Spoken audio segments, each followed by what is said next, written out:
So welcome everyone. Thank you for joining in this webinar about the path to pleasure, shedding the stigma of psoriatic disease and intimacy.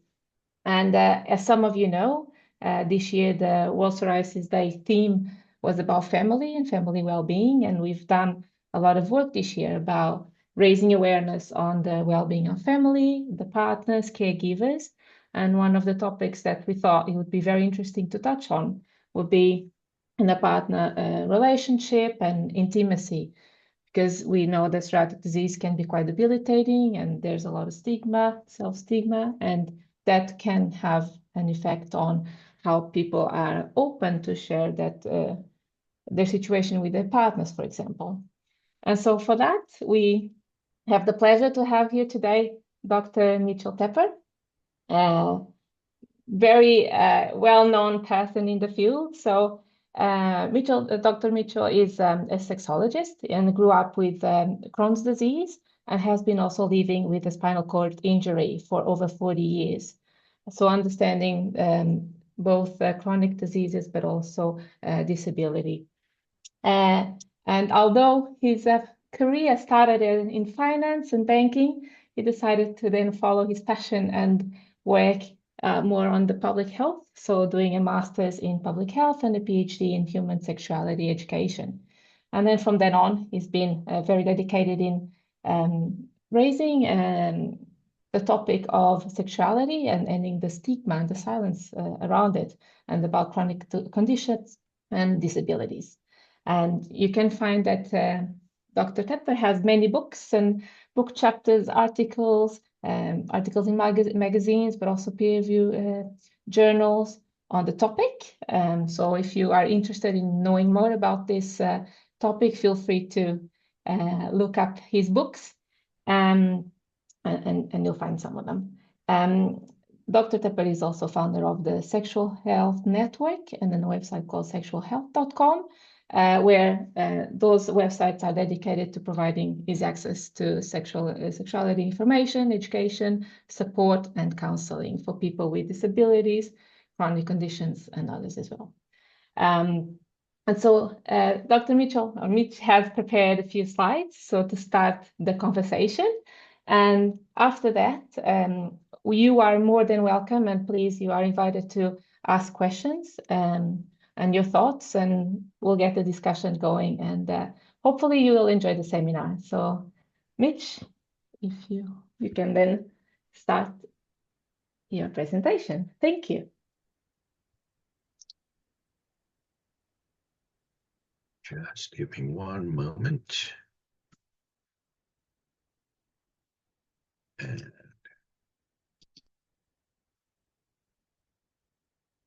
all right, we're here, right? We are at the path to pleasure, shedding the stigma of intimacy and psoriatic disease. So good morning and good evening and good afternoon, wherever you are in the world. It's great to be here and to be invited. So my motto is, you don't have to break your neck to be a great lover, but you could learn a lot from somebody who has. You can, I did, but you don't have to. And I don't recommend it. You don't have to break your neck to really free yourself from the restricted notions of sex you've been shackled with your whole life. And you don't have to break your neck to learn to be creative in the bedroom or to approach sex with a sense of humor. And you don't have to break your neck to learn to adapt to changes in your body or in your relationship. And you don't have to break your neck to learn to experience laughing, whole body, or energetic orgasms. So you heard very briefly a little bit about me. Before I broke my neck, I thought I knew everything I needed to know about sex. After all, I started studying when I was about 3 years old.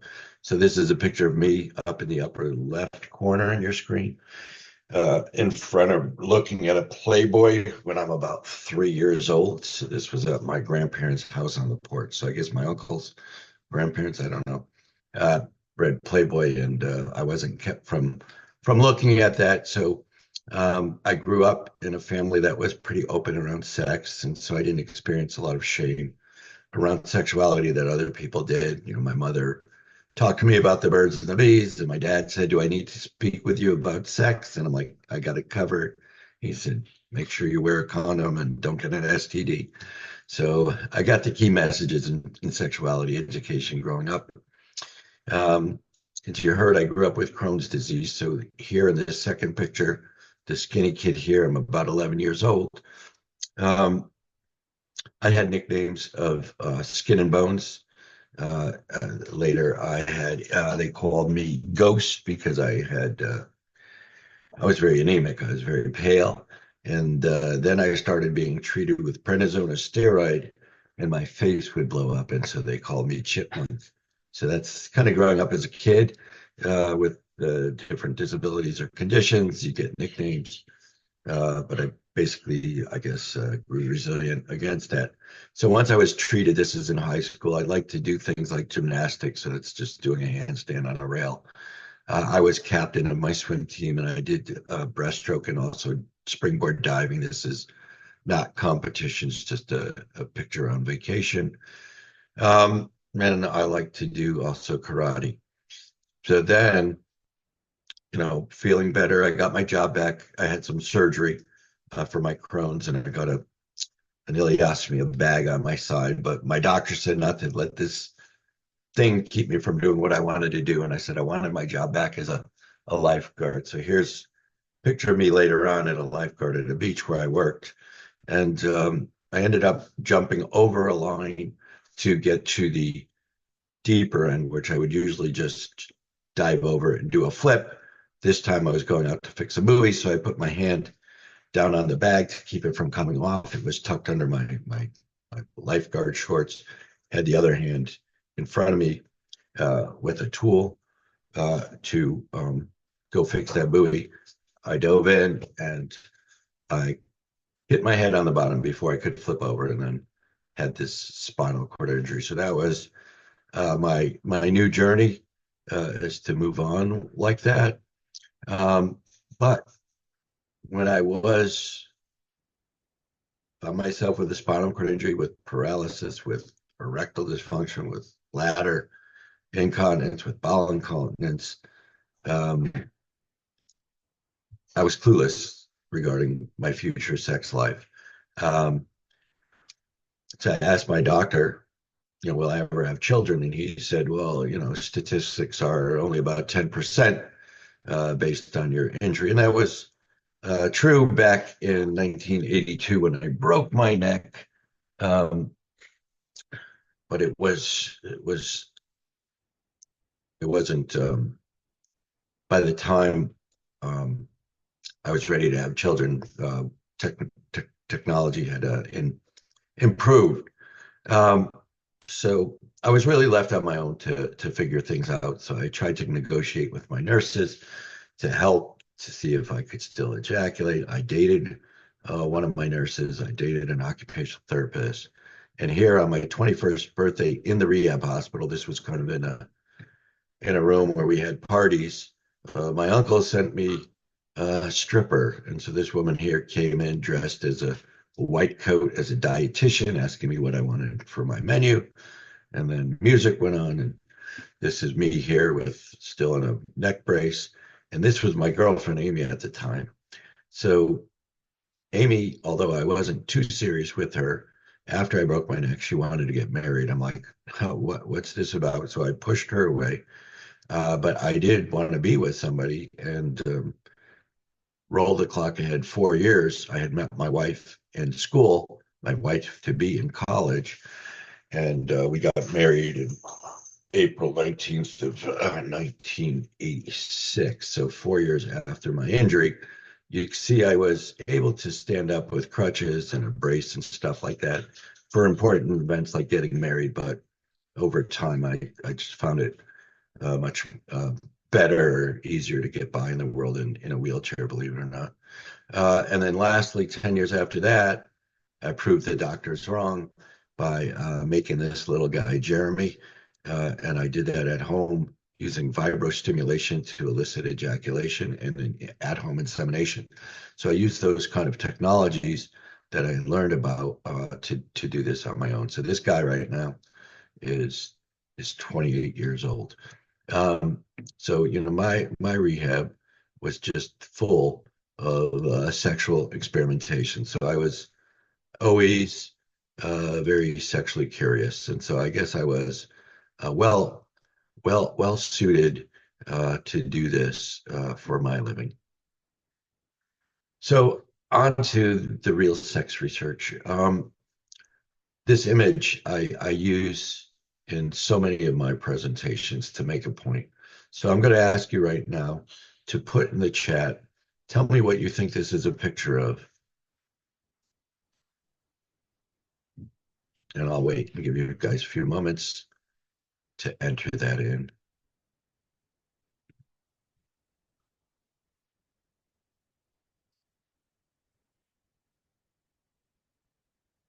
Okay, I'm getting the Matrix, a painting, fire, the Spanish flag, a heat map. That's close.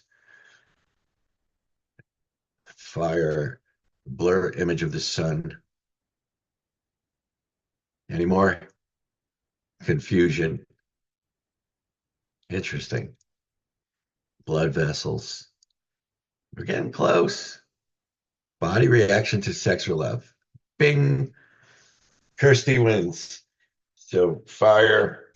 This is actually an EEG of a woman having an orgasm resulting from clitoral stimulation in the laboratory. So it starts 2 minutes before orgasm. That's the time it's captured, and it goes to 2 minutes after orgasm. All of the oranges and the deeper reds and the yellows, as someone said, is like a heat map. So the EEG measures activity in your brain. And so we see that 2 minutes before, there's a lot of reds and kind of deeper reds and yellows, and the yellow is increasing. This is an increase in brain activity, and then the deep yellow, the bright yellow here, like the sunshine, is the point of orgasm. And then you see after orgasm, oops, she begins to um, come come down, right? So begin to get into the cooler colors here, the warmer colors here. So I use this to make a point, as I'm saying, to see that the secret to great sex lies more in the position of your mind than in the position of your body. And it relies more on the feelings of in your heart than the feelings in your genitals, and more on the quality of the connection than the quality of the erection or lubrication or whatever the genital response is. So that's really important to remember. But adult sexuality is also about much more than orgasm, right? So we're also talking about attachment, right? I believe we all have a yearning for connection.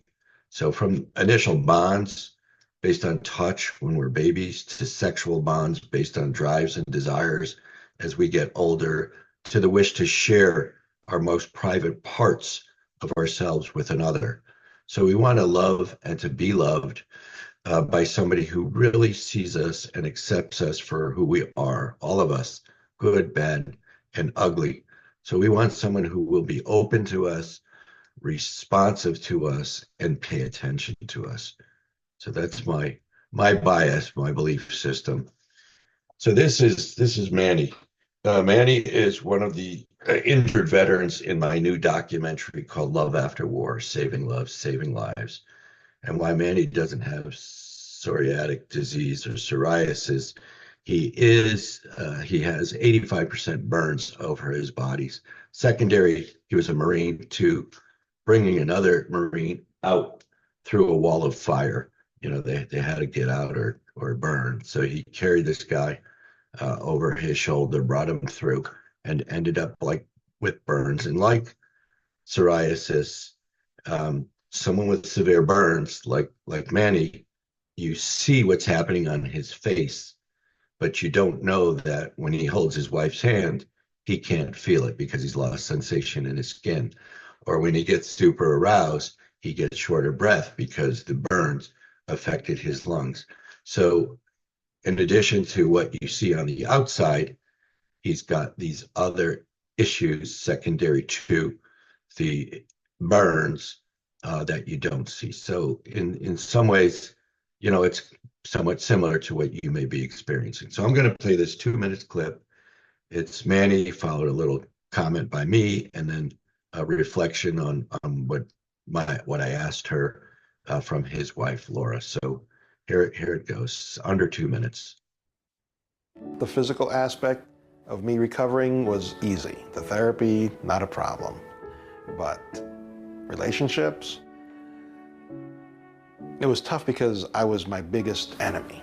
I would defeat myself before I even would initiate any type of relationship with anybody. I don't see myself being burned because it's just who I am. I'm still an outgoing person, but then I'd be like, well, she's not gonna wanna be with me because I'm burned, I'm scarred.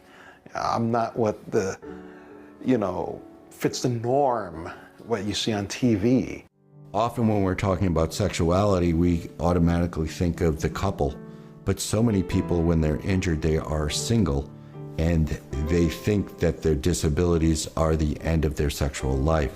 But that isn't the case. It's important to remember that you're not your disability and you're not your scars. You have value and you bring something important to every relationship. People always tell me, it's so great that you were able to see beyond Manny's scars and see who he really was, and to look past those scars. And that always takes me back. I'm always like, I don't look past the scars. The scars are part of who he is. What first attracted me to him probably was his persistence. I was not actually looking for anything I would, like, as I said, I was just recently divorced and was just getting on my own 2 feet on my own. So, but we just connected. So in my research on pleasure and orgasm in people with spinal cord injuries, sexual esteem was one of the few measures that differentiated those who experienced orgasm from those who didn't. So sexual esteem, or sexual self-esteem, so many people have heard of the concept of self-esteem, and Manny said, basically, I had good self-esteem, but he didn't feel, lovable or capable. So that's more about sexual esteem. And sexual esteem technically is defined as positive regard for and confidence in the capacity to experience one's sexuality in a satisfying and enjoyable way. Okay, so that's positive regard, believing that and being confident that you have the capacity to experience sex and sexuality and relationships in a satisfying way. A simpler way of thinking about this is I am lovable and capable. So I am deserving of love and I am capable of being a partner in an intimate relationship. So things like negative body image, it took Manny 15 years to get up the nerve to ask somebody out, Laura. They ended up getting married. They had a kid on their own. He adopted her 2 kids, and they're doing great.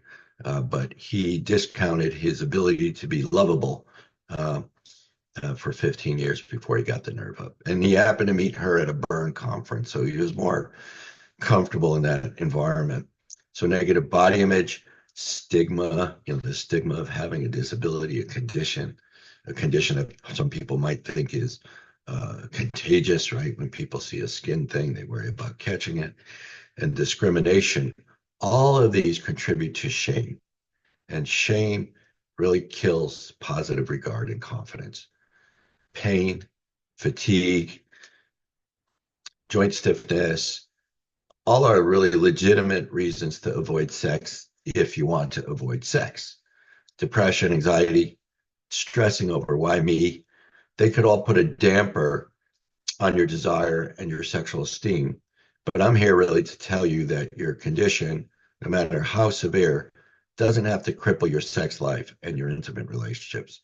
So it just doesn't. And in Love After War, I've got 5 couples, all with different disabilities, all very quote unquote severe disabilities, all in happy relationships. Some were in relationships before their disabilities.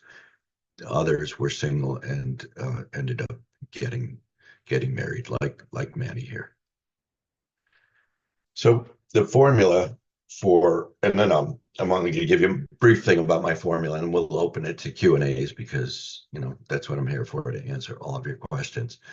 But this is my formula for accessing the best sex of your life. And I find that it doesn't matter whether you have a spinal cord injury, whether you've got burns, whether you have post cancer, any kind of cancer surgeries that wreak havoc either on your body image or on your hormones or on your function, that this is the overall formula for success, for optimizing your intimate relationships. Number one, and this goes from left to right, trust, safety, and connectiveness, right? So what I found from my research on pleasure and orgasm, when I asked people to tell me about, you know, your sexuality after your injury, so many people said it's not the same, it's not normal, and tell me about your first experience, and it was pointless. You know, why bother? They didn't think it was the same. The future was going to be, you know, like it is at this moment. But I said, no matter what, whether you experience orgasm or not, tell me about your peak sexual experience. And their peak experience needed to be with someone they trusted. And this trust created an idea of safety, not just physical safety, which we want to just hopefully take for granted. Unfortunately, we can't, but also emotional safety, right? And so this container of trust and safety led to a feeling of connectiveness, right? Because sex puts us in a very vulnerable position. Physically, I mean, we're naked, we're exposed, right? And so we're vulnerable in that way, but we're open to another person. And so we're open also to getting hurt or rejection. So sex could be, you know, emotionally risky, right? So this context of trust and safety led to a sense of connectiveness, which led to pleasure and orgasm for some people for the first time since their injury, sometimes 15, 20 years post-injury.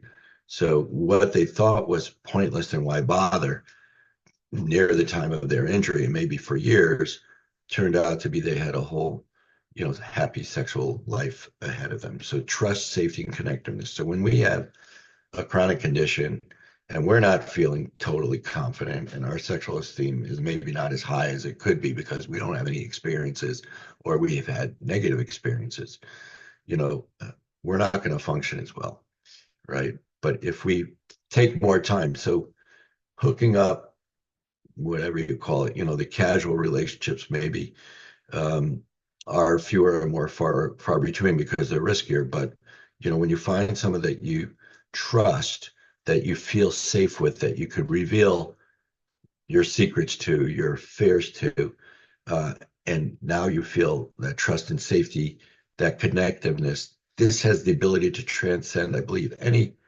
physical disability or condition to result in pleasure and orgasm. So this, basically, we have to work on our emotional well-being first, our sense that we are lovable and we are capable, despite we have some condition that doesn't look great, despite the fact that, you know, maybe we can't function up to speed where we were because we have fatigue and pain, right? So those things don't define us, and they don't have to define your relationship. The next area is stop, focus, and connect. Works more on relationship with self and other. So I do this exercise, and I call it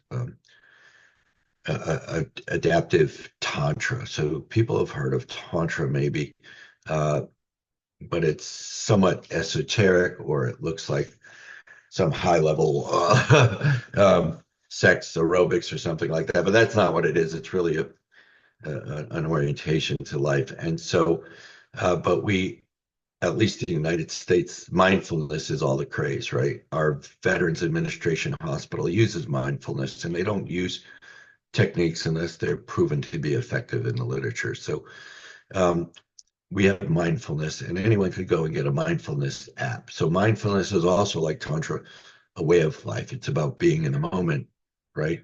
and yoga.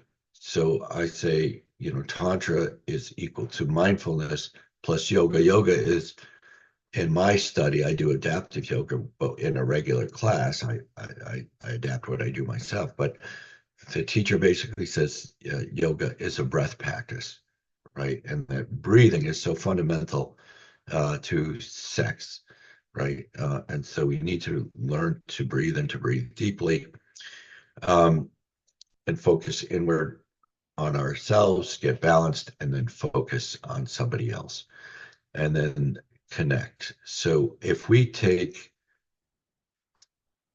time to stop, first we have to basically slow down the chatter in our minds, all the things that we're typically worried about,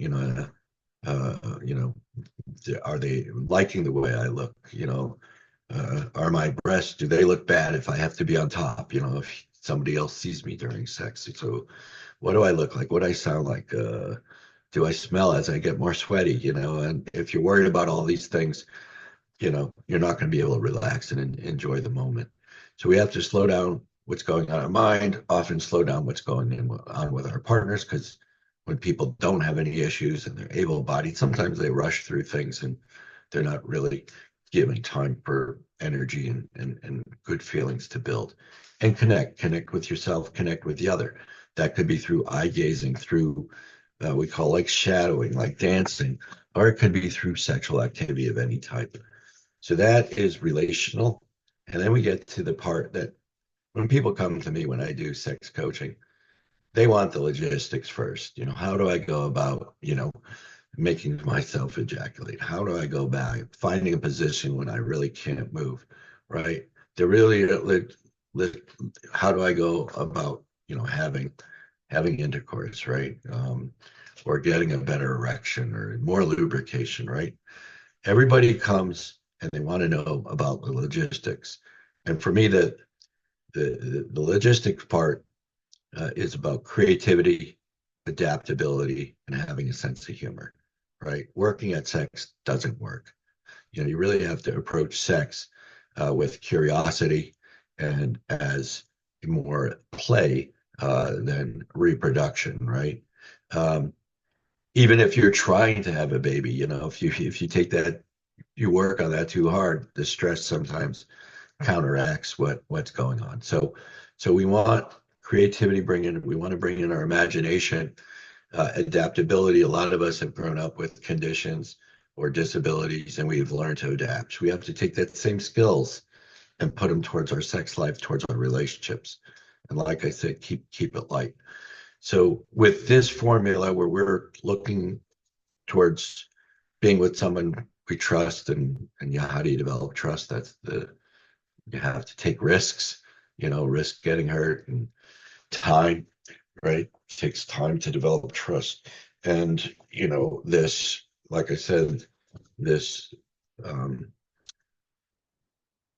relational aspect. So like I said, you could get meditation, mindfulness apps, you could take yoga courses, and you have to have the appropriate intention, right? The intention for pleasure, and pay enough attention, right? So between intention and paying attention and being mindful and connecting with our breath and also sound, we can connect with ourselves and others, and then being creative. So with that, I'm going to stop the share and open up this to questions. So that's what I'm here for. That's what they asked me to do. I went a little long on the introduction, but I really wanted to give you a framework to work from. Yeah, thank you for that. It was wonderful, really.